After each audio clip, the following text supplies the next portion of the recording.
आदाब नाजरीन, आप देख रहे हैं गुलिस्तान न्यूज। अभी तक का उर्दू खबरनामा लेकर मैं आपका मेजबान गौहर कुछ आपकी खिदमत में हाजिर। तफसीलात से पहले अभी तक की सुर्खियां।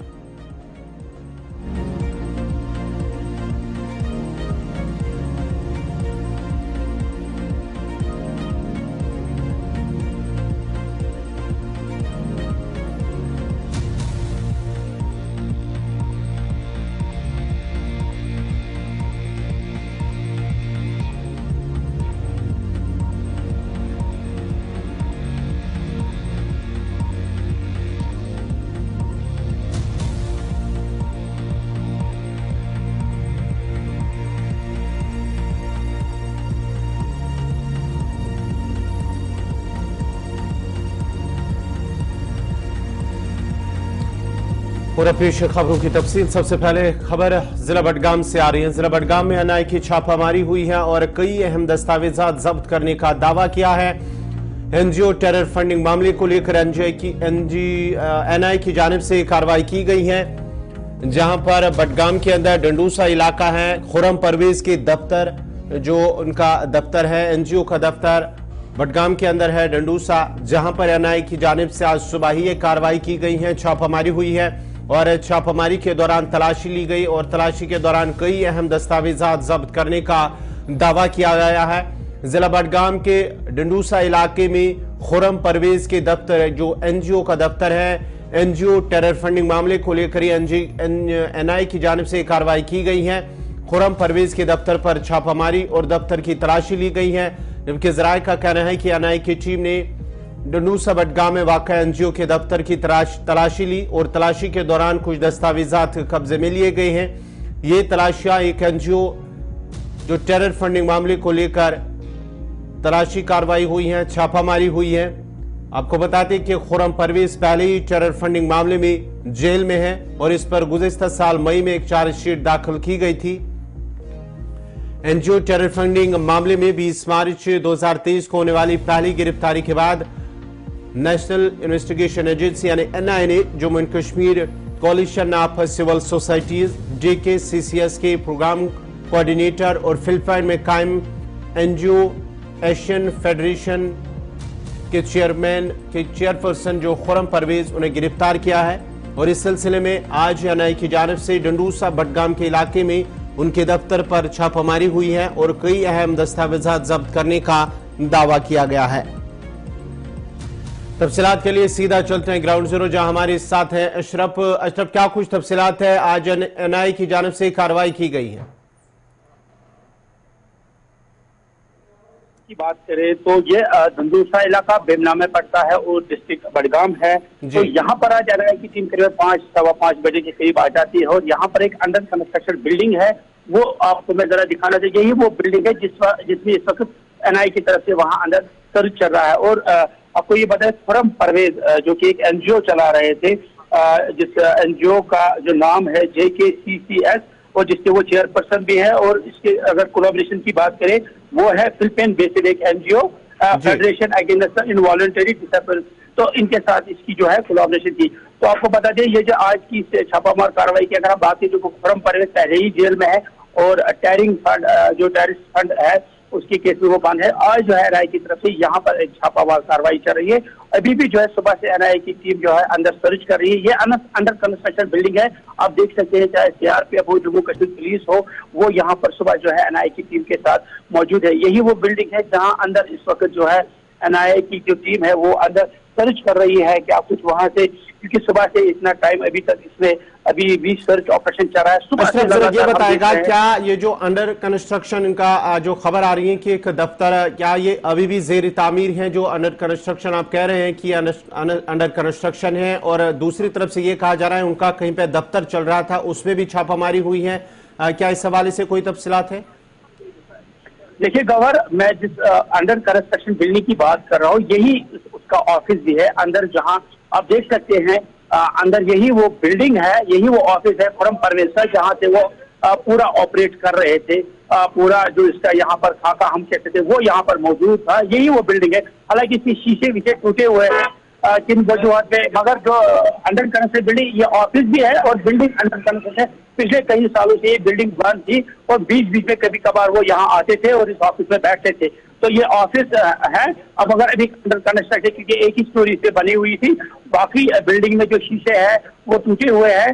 अलबत्ता अंदर जो है काफी ज्यादा ये कहा जा रहा है वहां पर कागजात मौजूद है। सभी जो है सुबह से जो एनआईए की टीम छानबीन कर रही है। अभी भी कह रहा है कि इसमें बहुत टाइम लग सकता है, क्योंकि जिस तरह से हम देख रहे हैं एनआईए की टीम सुबह से इसी बिल्डिंग के अंदर कार्रवाई कर रही है। जी अशरफ, जरा ये बताएगा क्या वहां पर कोई काम कर रहा था उस ऑफिस में अभी आज जब ये छापामारी हुई है, या कल इस पे काम वहां पर कोई जो काम चला रहा था ऑफिस के अंदर?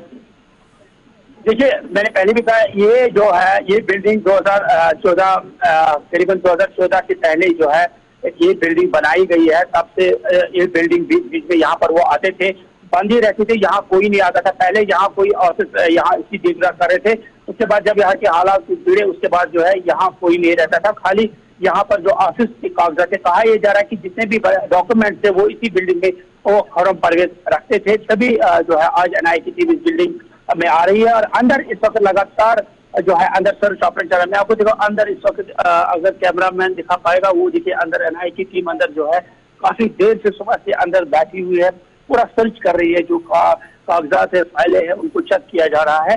तो सुबह से ही अभी एनआईए की टीम अंदर है। अभी देखना है कितना टाइम लगेगा और क्या कुछ वहां से बाहर जब वो एनआईए की टीम निकलेगी उसके बाद जो उनका स्टेटमेंट आएगा, क्या कुछ स्टेटमेंट वो कहेंगे और वो बाद में पता चलेगा। फिलहाल मैं कहती हूँ सुबह से लगातार जो है सर्च ऑपरेशन धंधुसा बिमना में जारी है एनआईए की तरफ से। आपको बता दी इससे पहले भी 1-2 दिन पहले जो है एनआईए की टीम बडगाम और श्रीनगर में जो छापामार कार्रवाई की, उन्होंने सईद सलाउद्दीन के जो फर्जंद थे उसकी जो 2 कनाल लैंड जो है उसको भी जो उन्होंने अटैच किया था, वही आज उसी इलाके के करीब है ये धंधुसा। वहां पर भी एनआईए की टीम आते थे। खुर्रम परवेज जो कि JKSSC के जो चेयरपर्सन भी है उसके दफ्तर में आती है और यहाँ सुबह से जो है सर्च ऑपरेशन लगातार जारी है। जी गवाह। चलिए, बहुत बहुत शुक्रिया मोहम्मद अशरफ आपका। डंडूसा बेमना बडगाम से तफसीलात फराम करे थे मोहम्मद अशरफ, जहां पर आज एनआईए की जानिब से छापामारी हुई और छापामारी एनजीओ जो टेरर फंडिंग मामला चल रहा है खुर्रम परवेज पर, उसको लेकर आज एनआईए की जानिब से छापामारी हुई है। उनके जो दफ्तर वाका डंडूसा के अंदर है, जहां पर अंडर कंस्ट्रक्शन जो एक ऑफिस है उनका, वहां पर आज सुबह ये तलाशी कार्रवाई ली गई है, छापामारी हुई है। अभी भी वहां पर एनआईए की टीम, पुलिस और सीआरपीएफ कैमरा मौजूद है। पूरे इस इमारत जो 1 मंजिला इमारत है वहां पर उसकी तलाशी ली जा रही है और कई अहम दस्तावेजात जब्त करने का दावा किया जा रहा है।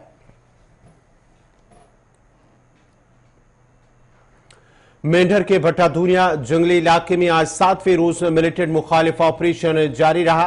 फोर्सेज ने पीर पंचाल पहाड़ी के एक वसी इलाके को मुहासरे में ले रखा है और आज सुबह तलाशी कार्रवाई 7वें रोज में दाखिल हुई। फौज, खुसूसी कमांडोज, जम्मू कश्मीर पुलिस और सीआरपीएफ के मुश्तरका टीम ने एक वसी जंगली इलाके को मुहासरे में लेकर लोगों के चलने फिरने पर भी पूरी तरह से पाबंदी आयद की है और फोर्सेज की जानिब से फौज के साथ साथ राजौरी के जंगली इलाकों में भी तलाशी ऑपरेशन शुरू किया गया है, जहां पर ड्रोन के साथ साथ हेलीकॉप्टर का भी इस्तेमाल किया गया है। आपको बताते चले कि 6 रोज कबल जहां पूंछ के अंदर फौजी गाड़ी पर हमला हुआ था जिसमें 5 फौजी जवान जाँ भाग जबकि 1 जख्मी हुआ था, उसके बाद ही पूरे इलाके पूंछ के साथ साथ जहां 6 रोज तक वहां ऑपरेशन शुरू किया गया, लेकिन कल शाम देर गई राजौरी का एक वसी इलाके को भी मुहासरे में लेकर तलाशी ऑपरेशन शुरू किया गया है और आज वहां पर ड्रोन के साथ साथ हेलीकॉप्टर का भी इस्तेमाल किया गया है। तफसीलात के लिए सीधा राजौरी चलते हैं जहां हमारे साथ हैं जमशेद मलिक। जमशेद, जरा अपडेट कीजिएगा कि पूंछ के साथ साथ अब राजौरी में भी एक वसी इलाके का मुहासरा और तलाशी कार्रवाई शुरू की गई है।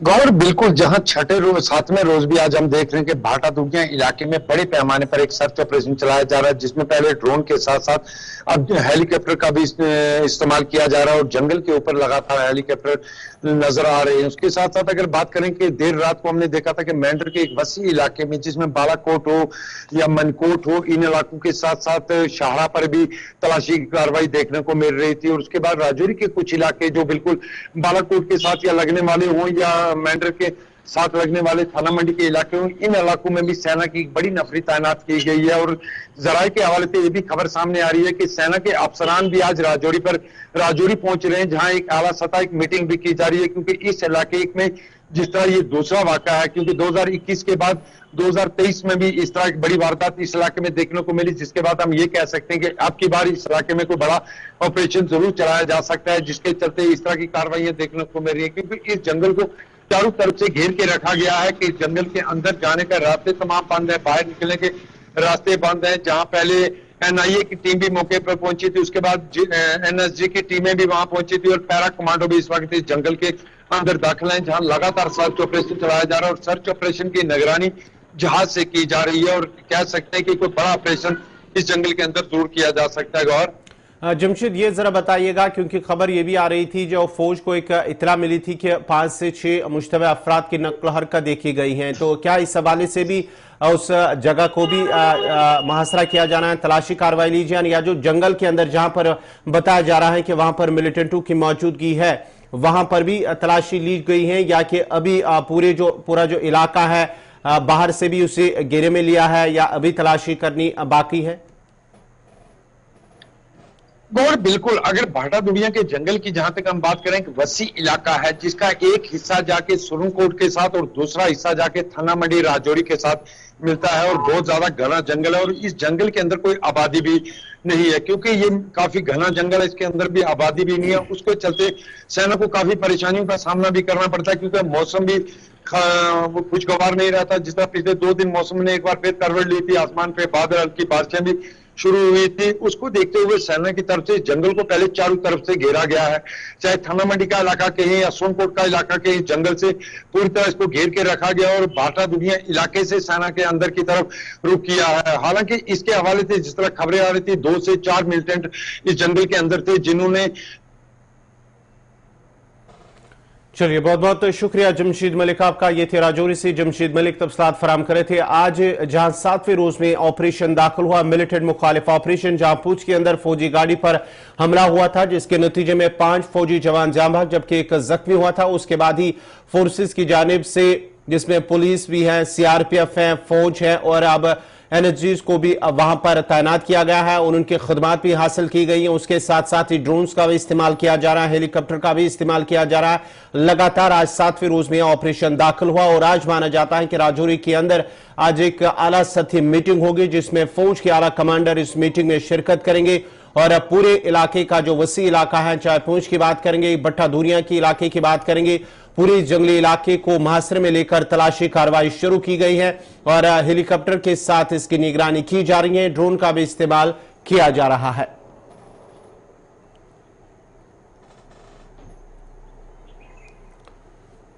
शमाली कश्मीर के बारामूला और दीगर अजला में कश्मीरी पंडितों के लिए रिहायशी क्वार्टर्स पर काम शदुमत से जारी है। बारामूला में 320 फ्लैट्स में से 190 तैयार हो चुके हैं और आज बाद दोपहर एलजी मनोज सिन्हा की जानिब से उनका इफ्तिताह किया जाएगा, जहां 40.32 करोड़ की तखमीना लागत से 320 क्वार्टर बनाए जा रहे हैं, जिनमें से 190 क्वार्टर तैयार हैं और आज कश्मीरी पंडितों के हवाले कर दिए जाएंगे। मजीद तफसीलात दे रहे हैं बारामूला से इरशाद भट्ट।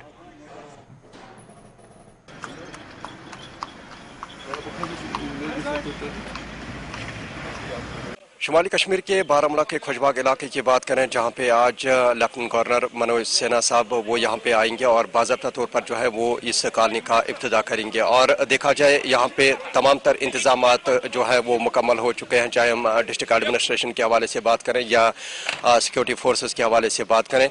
आप देख सकते हैं इन विजुअल्स में किस तरह जो है यहाँ पे इंतजामात किए गए हैं और बाकायदा जो है यहाँ पे आज दोपहर के बाद जो है मनोज सिन्हा लेफ्टिनेंट गवर्नर साहब जो है वो यहाँ पे आएंगे और वो यहाँ पे इनाग्रेशन भी करेंगे। और जो यहाँ पे फ्लैट्स बनाए गए 320 फ्लैट्स जो है कुल मिला के हैं, 190 फ्लैट जो है वो कंप्लीट हो चुके हैं और इसका जो तखमीना बताया जाता है इस प्रोजेक्ट का वो 40.32 करोड़ है। और देखा जाए तमाम तर इंतजाम जो है वो मुकम्मल हो चुके हैं, चाहे हम यहाँ पे डिस्ट्रिक्ट एडमिनिस्ट्रेशन के हवाले से बात करें या जम्मू कश्मीर पुलिस के हवाले से बात करें या इसके साथ साथ दीगर महकमों के हवाले से बात करें, क्योंकि इस वक्त बाज़ाब्ता तौर पर जो है यहाँ पे डिस्ट्रिक्ट अफसरान भी आ रहे हैं। यहाँ पे ज़िला तरक्याती कमिश्नर बारामूला डॉक्टर सईद सहरिश असगर के साथ साथ SSP Baramulla, DIG north Kashmir या दीगर जो अफसरान हैं वो यहाँ पे अभी थोड़ी देर के बाद आएंगे। और फिलहाल जो है यहाँ पे मजीद जो है पंडित बरादरी के लोग जो है जो यहाँ पे एम्प्लॉइज हैं उनके साथ अगर हमने बात की तो उनका ये कहना है कि एक सरकार की जानिब से चाहे डिस्ट्रिक्ट एडमिनिस्ट्रेशन की जानिब से सराहना कदम है, क्योंकि आज जो है लेफ्टिनेंट गवर्नर साहब यहाँ पे आएंगे, वो इस कॉलोनी का जो है इब्तिदा करेंगे। और देखा जाए कुल मिला के बात करें 320 फ्लैट में से 190 फ्लैट जो है वो कंप्लीट हो चुके हैं और इसका आज जो है इब्तिदा भी होगा। और पंडित बरादरी के लोग हैं जो एम्प्लॉइज हैं, उनके साथ जब हमने बात की तो उनका ये कहना है कि यहाँ पे तमाम तर इंतजाम जो है वो मुकम्मल हो चुके हैं और इसके साथ साथ इनकी एक मांग है यहाँ पे CCTV कैमरास वो भी नस्ब होने चाहिए। इसके साथ साथ चारों तरफ से जो है फेंसिंग होनी चाहिए ताकि हमें मुश्किलातों का सामना ना करना पड़े। बारामूला खुशबाग से मैं इरशाद भट्ट, गुलिस्तान न्यूज़ के लिए। पुंछ के सुंदी पथरी में दरख्त गिरने से एक मकान को शदीद नुकसान पहुंचा है। मुतासरीन का कहना है कि तेज हवाएं चलने की वजह से एक दरख्त उनके रिहायशी मकान पर गिराया है, जिसके नतीजे में मकान को काफी नुकसान पहुंचा है। ताहम कोई जानी नुकसान नहीं हुआ है।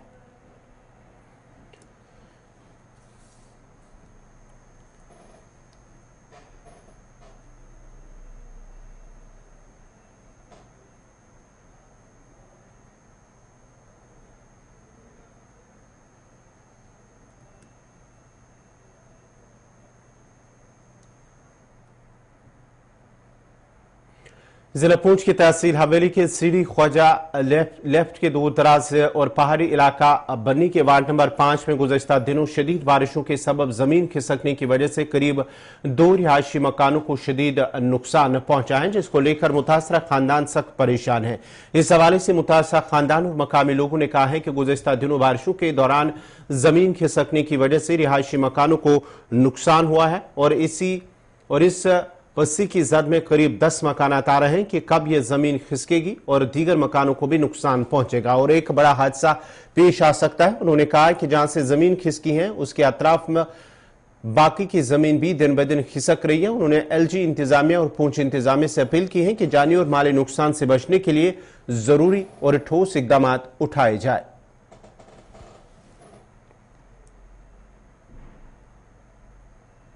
बहुत ज्यादा बारिशा थी जिसकी वजह नाल एरिया जड़ा है चल है सारा फट गया। इसने थल्ला 10 घर मकान है, ये सारे इसकी जद विच आ रहे। कोई इस एरिया की हिफाजत की जाए तो इस गरीब आवाम की कोई मदद की जाए कि जो ये घर बर्बाद हो रहे हैं। ये एरिया पीछे से स्लाइड हो गया है, ये स्लाइड हो गया नीचे आ रहा है। अब कल भी ये एरिया चल रहा था, आज भी चल रहा है, जिसकी जद में ये मकान है। ये तबाह और बर्बाद हो रहे हैं। LG साहब से और ख़ास करके जनाब DC साहब से मैं ये अर्ज़ करता हूँ कि इसका कोई डंगे शंगे लगवाए जाएं और टीमें भी भेजी जाएं जो इसका मुआयना करके यहाँ के हालात का आपको रिपोर्ट करें। चौकीदार ने भी रिपोर्ट की, उन्होंने थाने की और हमने खुद भी थाने रिपोर्ट की। पिछले कल DC साहब ने दरखास्त दे गए क्यों 2 भी छुट्टी थी। डैमेज जड़ा है 2 मकान इस टाइम डैमेज है, बाथरूम ला गए और इसका जड़ा लपेट मामला है ये इस वक्त कोई 10 घर है। इसके नाल एक मिडिल स्कूल है महला बनी। तो यो जो एरियो अगर आधो 1 घंटो बारिश होगी यो एरियो जो है चला वो जिस वक्त कुछ नहीं छोड़ से। इस वक्त कल हमने तहसीलदार साहब ने भी किया है कि वे आवे और जी मैं एप्लीकेशन DC साहब को मार्क करवाई थी वह भी आने पटवारी ने दी है। वे आ गए इसने देखें कि क्या रुकेगी या नहीं रुक से, क्रेट लवावें। ये इतनी रिक्वेस्ट है जी हमारी। ज़मीन पूरी खिसक गई है, जिसकी खिसकने की वजह को 10 मकान जड़ा है उसका थले आने लगा और लोग बहुत ज़्यादा डर गया हुआ है। उन्होंने डरने की वजह यह है कि वे सोचें जी आने वाली और कोई 25 कनाल ज़मीन है शायद वह हमारा मकान ऊपर आ जाए पूरी तो कोई रेन शेन को जुगाड़मेंट नहीं बन से। बाकी यो मकान देखे लगा तम यो भी पूरा डैमेज हो गया है तो कोई डंगा शंगाई बाकी कोई हो गया वो टेंट वगैरह दें कि चलो कुछ दिन वास्ते लोग गुजारो करें। बाकी मकाना पर लोगों ने 10-20 लाख रुपये खर्चो किए हुआ है वो तो शायद सरकार दे ना दे, लेकिन चलो वक्ती मोल कुछ ना कुछ होना चाहिए इन वास्ते। पहला में थोड़ा नुकसान होगा तो वो तो बहुत ज़्यादा होगा तो हम देख ही आए हैं। तो आगे चलो हमारी यही है सरकार ने अर्ज़ है कि इसके बारे कुछ ना कुछ गाना करें, देखें चलो को अपना टीम वगैरह भेजें में आना देखें कि इनको नुकसान है किस हिसाब से कितना है, तो चलो कुछ ना कुछ हेल्प अगर हो सके। किसान संपर्क अभियान के तहत जहां मुख्तलिफ प्रोग्राम मुनक्कद किए जा रहे हैं, वहीं इस सिलसिले में डायरेक्टर हॉर्टिकल्चर ने पुलवामा में कई प्रोग्रामों में शिरकत की। इस मौके पर डायरेक्टर हॉर्टिकल्चर का कहना है कि किसान संपर्क अभियान जिला के सभी ब्लॉक्स में 3 दिन तक जारी रहेगा और इसका मकसद किसानों और आम लोगों को मुतल्लिका महकमे में मुतारिफ की गई मुख्तलिफ स्कीमों और दीगर प्रोजेक्टों के बारे में आगाही और जानकारी फराहम करना है, ताकि वो इन स्कीमों से और इन प्रोजेक्टों से इस्तेफादा हासिल कर सके।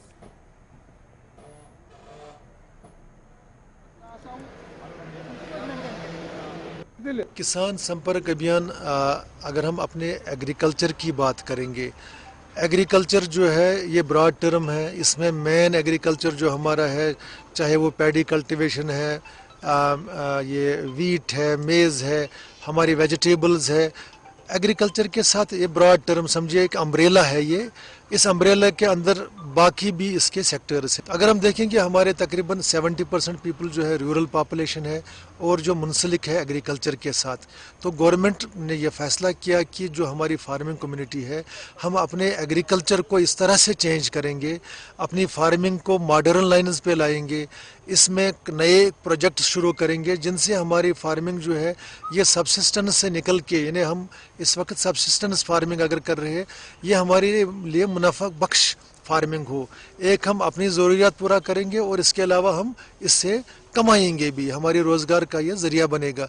तो गवर्नमेंट ने तकरीबन मतलब इसमें 29 प्रोजेक्ट्स बन गए हैं, जिसमें से 27 प्रोजेक्ट्स ऐसे हैं जो डायरेक्टली फार्मिंग कम्युनिटी के साथ एसोसिएटेड है। तो इस अभियान का ये है मतलब है कि हम लोगों के पास जाए, लोगों को दफ्तरों के चक्कर न काटने पड़े, बेशक बल्कि गवर्नमेंट ही उनके पास जाए, सब जो लाइन डिपार्टमेंट्स है उनके ऑफिसर्स लोगों के पास जाए, उनको इन प्रोजेक्ट्स के बारे में जो 27 प्रोजेक्ट्स डायरेक्टली एसोसिएटेड है with agriculture and allied sectors, लोगों तक के प्रोजेक्ट्स पहुंचाए।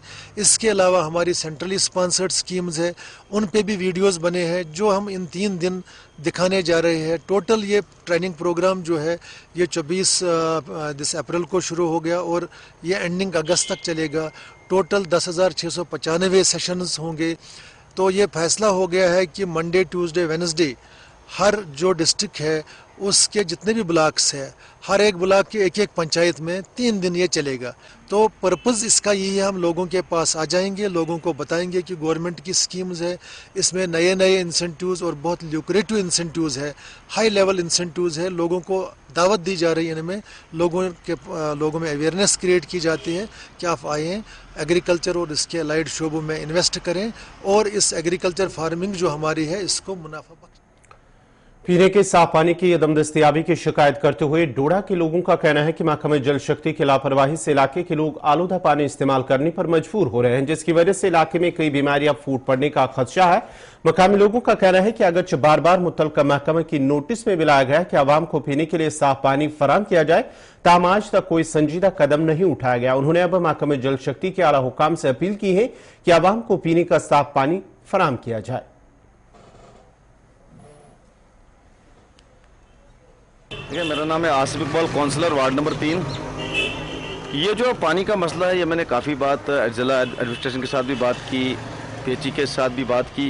ये जो पानी जो आ रहा है ये विदाउट फिल्टर पानी है, ये सीधा नाले से देसा नाले का पानी आ रहा है।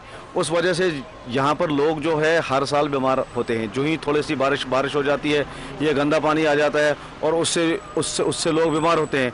और हर एक के पास वो साधन नहीं है कि वो मतलब साफ पानी पिए या साफ पानी वो पिए। तो ये इस तरीके से काफ़ी दिक्कत आ रही है लोगों का, काफ़ी लोग बीमार पड़ रहे हैं इससे। तो क्या अपील करेंगे जो कंसर्न महकमा या जिला इंतजाम? तो हम जिला इंतजाम से ये कहना चाहेंगे कि आप इसमें थोड़ा सा मॉनिटर कीजिए। ये जो पानी है जो फिल्टर होके सब जगह टॉल में नहीं आ रहा है, क्योंकि ये जो एरिया है हमारा एरिया, मैंने बहुत पहले भी बात करी थी, आपको पहले बताया मैंने बात करी थी, लेकिन अभी तक इस बारे में ये कह रहे हैं कि अभी हमारे पास वो फिल्टर में उतना हम जमा पानी नहीं कर सकते हैं, तो उस वजह से ये जी दिक्कत आ रही है। तो हम जिला इंतजाम से यही गुजारिश करना चाहेंगे कि फिलफोर जितना भी जल्दी हो सके लोगों को बीमारियों से बचाएं और ये साफ पानी हमको पीने के लिए मैसर हो। जो मसाइल हैं इसको आप उजागर करते हैं और एडमिनिस्ट्रेशन के सामने लाते हैं, हम आपका बहुत बहुत शुक्रगुजार हैं सर। अगर मैं बीडीसी चेयरमैन बलागदाली उद्यानपुर, ऐसे मैं तो डोडा में ही बैठता हूँ, यहाँ हमारे बच्चे पढ़ते हैं, सर यहाँ अगर दिक्कत हमें आ रही है वो पानी की दिक्कत आ रही है। नाजरीन, इसी के साथ ही उर्दू खबरनामा इख्तिताम पज़ीर हुआ चाहता है। अपने मेज़बान गौहर कुछे को इजाज़त दीजिए। अल्लाह हाफ़िज़।